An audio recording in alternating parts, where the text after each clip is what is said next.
Čo je nové na novej politickej strane, ak sa postaví vedľa seba Raši, Žiga a Pellegrini? No nič.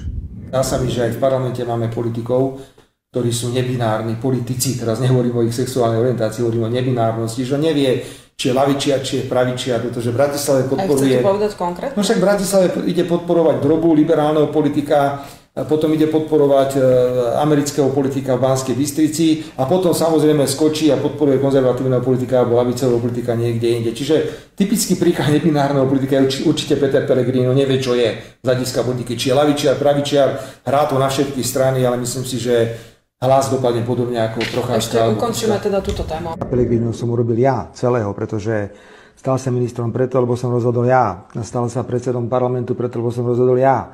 Stal sa podpredsedom vlády preto, lebo som rozhodol ja. Stal sa predsedom vlády preto, lebo rozhodol som ja. To je jedna banda, ktorá sa takto tam motá. Treba ešte robiť. Nie sa ísť odpratať niekde na reprezentatívnu funkciu. A mne zatiaľ moje vnútro a moje srdce a moje presvedčenie nedovoluje ani len uvažovať o prezidentskej kandidatúre, pretože som presvedčený, že viac môžem ešte urobiť pre Slovensko ako výkonný politik.